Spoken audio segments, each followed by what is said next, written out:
Good morning students. पिछली class में हिंदी व्याकरण के चैप्टर 2 में हमने वर्ण पढ़ा था। आज मैं उसे कंटिन्यू करूँगा, तो चलो बच्चों क्लास स्टार्ट करते हैं। बच्चों, पिछले हिंदी व्याकरण क्लास में हम लोगों ने चैप्टर 2 स्टार्ट किया था, जिसमें हम लोगों ने वर्ण, उसके प्रकार जो कि स्वर और व्यंजन है, उसको पढ़ा था और वर्णमाला को भी देखा था। उसके साथ शब्द भी पढ़ा था और अर्थ के आधार पे शब्दों के दो भेद देखे थे, जो कि सार्थक और निरर्थक है। तो बच्चों, आज के क्लास में हम लोग चैप्टर 2 को कंटिन्यू करेंगे और शब्द के दूसरे भेदों को देखेंगे। तो चलो बच्चों, देखते हैं कि प्रयोग के आधार पर शब्द के कौन कौन से भेद होते हैं। प्रयोग के आधार पर शब्द मुख्य रूप से दो प्रकार के होते हैं, विकारी शब्द और अविकारी शब्द। विकारी शब्द वे शब्द जिनमें लिंग, वचन, कारक आदि के कारण परिवर्तन हो जाता है, उसे विकारी शब्द कहते हैं। जैसे स्त्री काम करती है, स्त्रियां काम करती हैं। बच्चों, विकारी शब्द में लिंग, वचन या कारक के कारण शब्द में परिवर्तन आ जाता है। जैसे यहाँ उदाहरण में देखो, स्त्री और स्त्रियां। ऊपर लिखे वाक्यों में स्त्री का स्त्रियां तथा करती हैं का करती हैं हो गया है। बच्चों, यहाँ स्त्री एक वचन है और स्त्रियां बहुवचन, जिसके कारण करती है का परिवर्तन होकर करती हैं हो गया है। हैं में एक बिंदु लगा है। तो बच्चों, इसी प्रकार लिंग या वचन के कारण शब्दों में हमें परिवर्तन दिखाई देता है।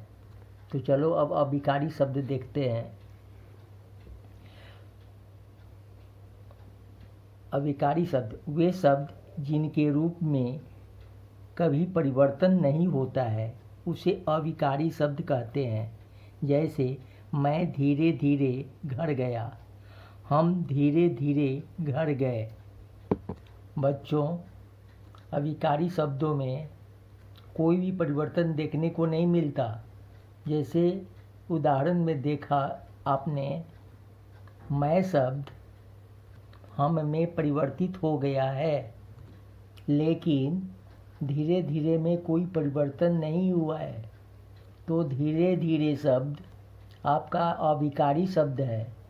बच्चों, अविकारी शब्द के 4 भेद होते हैं: क्रिया विशेषण शब्द, संबंध बोधक शब्द, समुच्चय बोधक शब्द और विस्मयादि बोधक शब्द। इन भेदों के सिर्फ आपको नाम याद करने हैं। ठीक है बच्चों, ये हमारा शब्द था। शब्द में हमने शब्द किसे कहते हैं वो पढ़ा।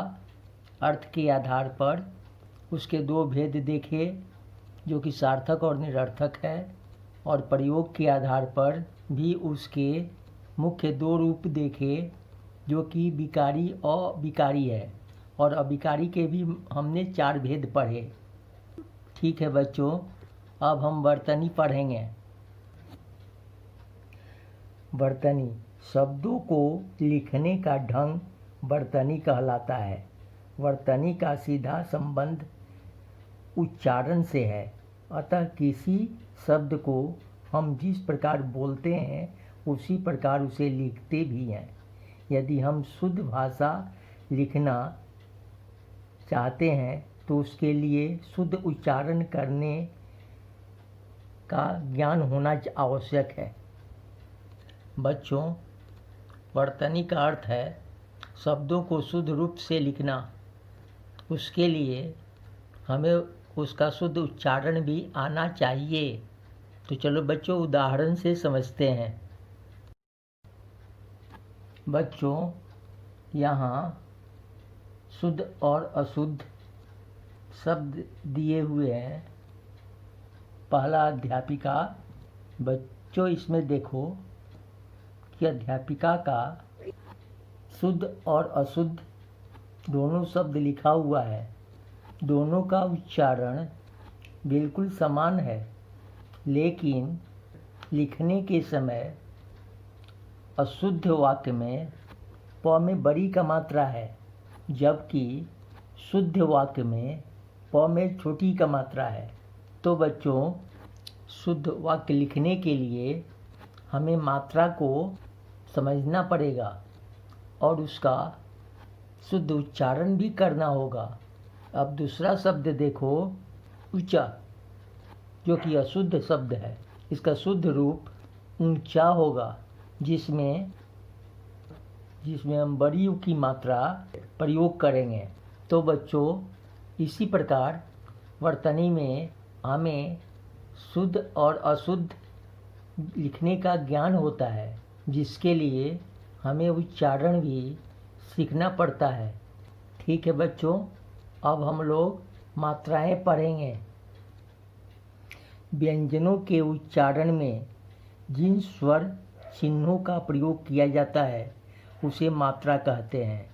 जैसे चल शब्द के च में आग की मात्रा स्वर है को मिलाने से चा बन जाता है, जिससे चल शब्द के स्थान पर चाल बन जाता है। बल शब्द के ब में ओ स्वर को मिलाने से वो बन जाता है, जिससे बल शब्द के स्थान पर बोल बन जाता है। बच्चों जैसा कि हमने अभी वर्तनी में भी देखा था, कुछ चिन्हों को परिवर्तन करने से शब्द का उच्चारण और अर्थ बदल जाता है। उन्हीं चिन्हों को हम मात्रा कहते हैं। जैसा इस उदाहरण में आपने देखा, चल शब्द में हमने च में आ का मात्रा लगाया तो वो चाल बन गया और दोनों अलग अलग शब्द हो गए, अर्थात उनका अर्थ बदल गया। उसी प्रकार जब बल के ब में ओ का मात्रा मिलाया तो वो बोल बन गया। उपर्युक्त उदाहरणों से यह स्पष्ट है कि व्यंजनों में स्वर चिन्ह लगाने से शब्दों में परिवर्तन हो गया तथा इससे एक नए शब्द का निर्माण हुआ और उस शब्द का अपना एक अलग अर्थ है। उपर्युक्त उदाहरणों से यह भी स्पष्ट होता है कि प्रत्येक स्वर के लिए विशेष सांकेतिक चिन्ह है, जिसे मात्रा कहते हैं। तो बच्चों आशा है कि मात्राएं आपको समझ आई होंगी। तो मात्रा का अर्थ वो विशेष सांकेतिक चिन्ह है जिससे हम किसी शब्द को शुद्ध लिख सकते हैं तथा शब्दों में इन्हीं चिन्हों का प्रयोग करके उनका अर्थ बदल सकते हैं। इस प्रकार हमने देखा कि शब्दों में सही मात्रा चिन्ह के प्रयोग से उनका रूप बदल जाता है। शुद्ध बोलने तथा लिखने के लिए मात्राओं का ज्ञान अत्यंत आवश्यक है। ध्यान रखिए कि मात्राओं का गलत प्रयोग पूरे शब्द का अर्थ ही बदल देता है। जैसे सिल, दर्जी ने मेरी कमीज खराब सिल दी। सील, कम तौलने पर ताला की दुकान सील हो गई। बच्चों यहाँ सील शब्द का प्रयोग हुआ है। पहले वाले स में छोटी की मात्रा है और दूसरे वाले स में बड़ी की मात्रा है, जिसके कारण दोनों का अर्थ भिन्न है। पहले सिल का अर्थ है जब कोई कपड़े को सिलते हैं। दूसरे सिल का अर्थ है बंद कर देना।